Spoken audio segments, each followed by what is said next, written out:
અત્યારે આપ જોઈ શકો છો મારા વેલકમ 46 આજે વેરાયટી પપૈયાની છે, વેલકમ 46 કહેવાય છે ને. અને અત્યારે એનો ગ્રોથ પણ તમે હાલ જોઈ શકો છો. 22 માર્ચનું વાવેતર છે ખેડૂત મિત્રો, એ પણ આ તમારે ધ્યાનમાં લેવું. 22 માર્ચથી લઈને આજે 7 એપ્રિલ થઈ તો તમે અંદાજે ગણો 45 દિવસ થઈ ગયા આ વેલકમ 46. અને ગ્રોથ પણ તમે જોઈ શકો છો. અત્યારે આની અંદર મેં ખેડૂત મિત્રો પપૈયા કીટનો પણ યુઝ કરેલો છે, એ પણ તમને જણાવી દઉં. અને બીજું કાર્બનનો ડ્રેન્ચિંગ પણ મેં વિડીયો બતાવેલો છે, કાર્બન પણ આમાં યુઝ કરેલો છે. ઘણા યુટ્યુબરો કહેતા હોય કે પપૈયા કીટની જરૂર નથી, તમારે જો મળતી હોય ત્યાંથી લો. વિડીયોમાં કહેતા હોય છે કે પપૈયા કીટની કોઈ જરૂર નથી, પણ તમે મારા પપૈયા આવીને જુઓ. ઘણા યુટ્યુબરો બીજાની વાડીઓના શૂટિંગ ઉતારતા હશે, હું કોઈ વાડીની અંદર મિત્રો શૂટિંગ ઉતારતો નથી. મારી પોતાની જ વાડીનું હવે શૂટિંગ ઉતારું છું. આગળ અમુક ખેડૂતોના મેં શૂટિંગ લીધેલા છે, પણ હવે હું આ મારી પોતાની જ વાડીનો રોજ વિડીયો બતાવતો હોઉં છું. અને ઉનાળાની અંદર અમે ઘાસ કાઢતા નથી, એ પણ તમને જણાવી દઉં. તો આ તમે છોડ જોઈ શકો છો.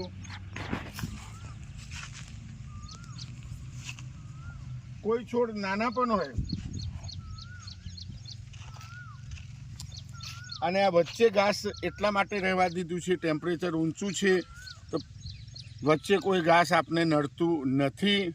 તો તમારે જ્યાંથી મળતી હોય ત્યાંથી જે વસ્તુ હું યુઝ કરું છું, તમારા માર્કેટમાં મળતી હોય તો ત્યાંથી લઈને પણ યુઝ કરી શકો છો, એ મારો કહેવાનો આશય છે. બાકી આ તમે જુઓ, હું કોઈ ખેતરની અંદર વિડીયો ઉતારવા જતો નથી, ઓનલી મારા ખેતરના જ હું વિડીયો બનાવતો હોઉં છું. અને છોડ બતાવો ભાઈ, તંદુરસ્તી છોડની તંદુરસ્તી તમે જોઈ શકો છો મિત્રો. અને ઘાસ હવે અમે જૂન મહિનાની અંદર કાઢવાના, એ પણ તમને જણાવી દઉં. હાલ ખાતરની અંદર અમે પપૈયા કીટ યુઝ કરીએ એટલે એની અંદર માઇક્રોન્યુટ્રન, મલ્ટીવિટામિન, ગ્રોથ પ્રમોટર અને હ્યુમિક કાર્બન બધું આવી જતું હોય તે 4 વસ્તુ, એ પણ તમને જણાવી દઉં. અને અલગથી પણ કાર્બનનું મેં ડ્રિન્ચિંગ કરેલું છે. અને આ મારા પોતાના ખેતરનો જ વિડીયો બતાવું છું. આ વેલકમ 46 છે. હજી તાઇવાન પણ કેટલો ગ્રોથ છે, તાઇવાન પણ મેં વાવેતર કરેલું છે, એ પણ હું આપને વિડીયો બતાવીશ, તો તમને સ્ટેપ બાય સ્ટેપ ખ્યાલ આવશે. તો મિત્રો તમે આ મારા વેલકમ 46 પપૈયા જોઈ શકો છો. અત્યારે હું જે ટ્રીટમેન્ટ બોલતો હોઉં છું ખેડૂત મિત્રો, તો તમારે નજીકના માર્કેટમાં જે મળતું હોય ત્યાંથી પણ લઈને યુઝ કરી શકો છો. ના મળે એ વસ્તુ અલગ છે, એ વાત અલગ છે કે બજારમાં અમુક જગ્યાએ બજારમાં પપૈયા કીટને બધું મળતું નથી હોતું, એ પણ વાત સાચી છે. અમુક એરિયામાં મળતી હશે મોટા માર્કેટની અંદર. તો મિત્રો તમે અત્યારે વેલકમ 40 અને તંદુરસ્તી પણ જુઓ, થડની જાડાઈ પણ તમે જુઓ. અને ઘાસ કાઢવાની હજુ વાર છે, કારણ કે મે મહિનામાં ટેમ્પરેચર હજુ પણ વધવાનું છે ખેડૂત મિત્રો, એ પણ તમને જણાવી દઉં. અને ફરીથી કહી દઉં, હું ઓનલી મારા ખેતરનો જ વિડીયો ઉતારું છું. બીજા કોઈ ગામનો ઉતારીશ તો એ ગામનું નામ હું બોલીશ, પણ મોટાભાગે હું પોતે જ પહેલાં પ્રયોગ કરું છું, બાદમાં તમને જણાવું છું કે ખેડૂત મિત્રો આ વસ્તુને યુઝ કરો. અપનાવું ના અપનાવું તમારી વાત છે, પણ પહેલાં હું પોતે જ યુઝ કરું છું પપૈયાની અંદર. બાદમાં આ વિડીયો બતાવતો હોઉં છું કે આ કેટલો ફાયદો થાય છે. એને ગ્રીનરી હજી કોઈ ખાતર આપ્યું જ નથી, કોઈ વોટર સોલ્યુબલ નહીં, કોઈ જ નહીં. ઓનલી આ કીટ યુઝ કરેલી છે અને કાર્બન વાપરેલો છે, તો પણ અત્યારે 45 દિવસમાં તમે ગ્રોથ આ વેલકમ 46 પપૈયાનો જોઈ શકો છો. હવે આપણે તાઇવાન વેરાયટીના પપૈયા મારા જે છે, તાઇવાન રેડ લેડી 786, એ પણ હું આપને બતાવીશ. તો વિડીયોમાં સ્ટેપ બાય સ્ટેપ બનેલા રહો મિત્રો. હવે અમારું જે તાઇવાનનું વાવેતર કરેલું છે, બધા જોડે જોડે જ છે ખેતર, તો એનું પણ હું આ બતાવું. આ જોઈ શકો છો 25 માર્ચ 2026નું વાવેતર છે. આજે 7 એપ્રિલ 2026 થઈ. તો એની પણ થડની જાડાઈ કેમેરામેન બતાવો. થડની જાડાઈ તમે જોઈ શકો છો.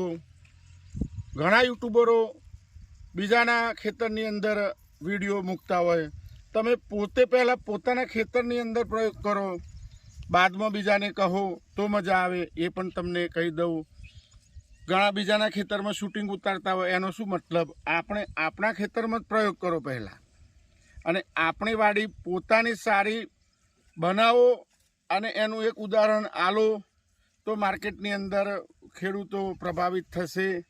અને આ રીતના તમે પણ જોઈ શકો છો. આ તાઇવાનના કેમેરામેન બતાવો. હજુ પણ કહી દઉં, અમે ઉનાળાની અંદર ઘાસ કાઢતા નથી. અમારા ખેતરની અંદર તમને ગંદુ જ દેખાશે, પણ ટેમ્પરેચર વધારે હોય. આ એ જ ખાસિયત છે કે છોડ એનાથી તંદુરસ્ત રહેતા હોય છે. અમે અમારા પોતાના જ ખેતરમાં વિડીયો બનાવીને પોતે જ પ્રયોગ કરીએ છીએ.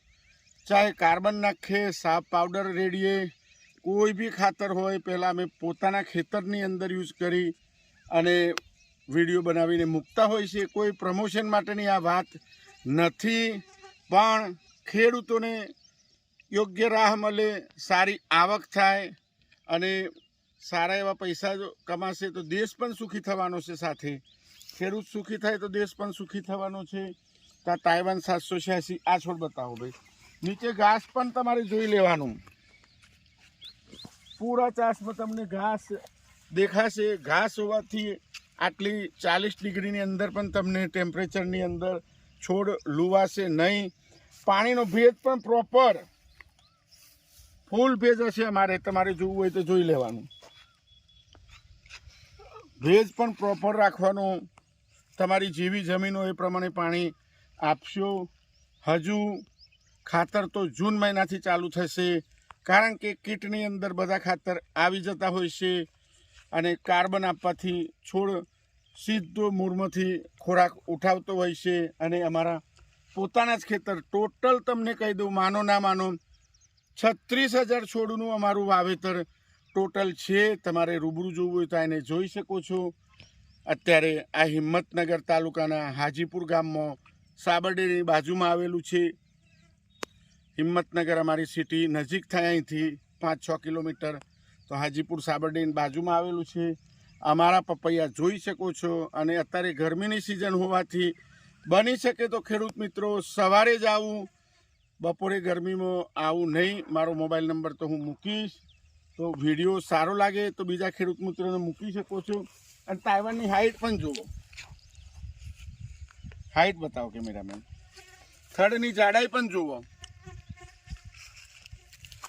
ઘાસ કાઢવાનો હજી વાર છે, તો તમે પણ આ રીતના યોગ્ય ટ્રીટમેન્ટ કરશો. અમે જે વિડીયોમાં બતાવીએ છીએ તમારા માર્કેટમાં નજીક મળે ત્યાંથી લઈને પણ યુઝ કરી શકો છો.